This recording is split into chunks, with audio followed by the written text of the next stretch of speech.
Number 9 in our countdown, singer-songwriter Mary Lambert, who of course shot to the top alongside Macklemore and Ryan Lewis on one of the year's biggest hits, Same Love. It just got a Grammy nomination for Song of the Year. Her new EP is out this week. It's called Welcome to the Age of My Body. Mary, Hi. Mary, I see you smile and I want to hug you. I know, you can. It's so great to be with you here. And by the way, just talking about Beyonce for a second, I mean, you're sitting here saying, wow, look at what she pulled off. She's pretty much the only person who could have done that. She's crazy. I think it's commendable, not just like the fact that it's like sold like crazy, but and like to work that hard, but also to keep it the secret. I'm an overshare. I would like tell everybody everything that I'm not supposed to. So you would be your worst problem. Yeah, I'm terrible. I'm terrible as far as it's concerned. Well, let's talk about you and the fact that Same Love has just become such an enormous song this year. Congratulations on the Grammy nomination. Thank you. I know you've gotten a lot of response to the song in terms of accolades and awards, but this has to be a particularly big deal. Through the entire experience, what has been the most gratifying part of the whole thing for you? I think it's like the actual personal human connection, like when you meet people. They're talking to you, they want to tell you their story. Like just the fact that people have been able to say, I came out to my family. Once the song came out, it gave me the courage to do that. Or I got an email from someone that had just been gay bashed. And he's like, this song is giving me so much strength right now. And I think to provide an impact with that and to be successful artistically and to be proud of it musically is like, you can't get, it's too good. Yeah, I can't imagine it. There are no words for it. Yeah. No, listen, it's great to make people smile with your music, but to actually have such an impact and to empower people as you have done with this song, I can't even imagine that. Well, I like the song so much, I can't get enough of it. Do you mind if I play a little more? No, yeah, please All right, let's roll it, Charles. Come on. I don't know. And I can't change, even if I tried, even if I wanted to. And I can't change, even if I tried, even if I wanted to. God, you have such a beautiful voice. People have been telling you that your whole life. Yes.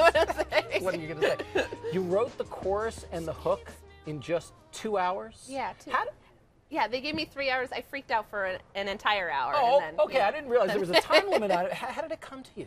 We had a mutual friend. Her name's Hollis Wongware, and she she sings on the White Walls, and on the White Walls song, and she also wrote the chorus to Wings. So she was a good friend of theirs, and she was sort of a sounding board for Ben on the record, and she was sort of like my poet mentor. I do spoken word, and she was very supportive of my work and suggested me, and then called me that day. She was like, do you want to go in tonight? I was like, sure, let's do it. And it was the first time I met them. Wow. And recorded it there. A couple hours, you cranked it out. You're obviously passionate about music, but you're also passionate about talking about body image. I read your terrific blog specifically about fat shaming. Yeah.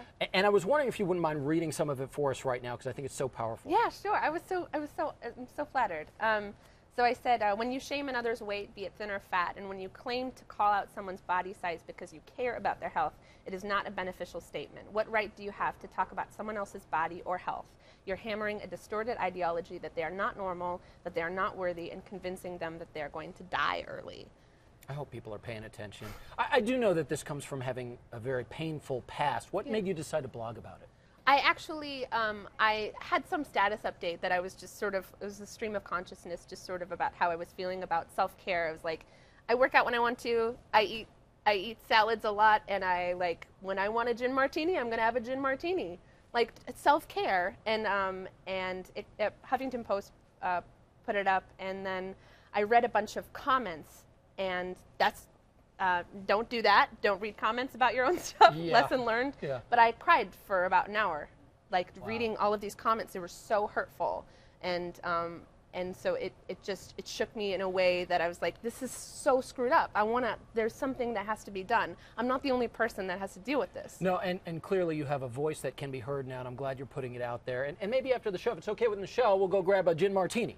Is that all right? Thank you for being here. Yeah, thank you. Congratulations on Welcome to the Age of My Body, the new EP out this week. Thank you. All I'm right, so excited. Mary. And please don't go on tour, because I want you to come back and co-host the show with me.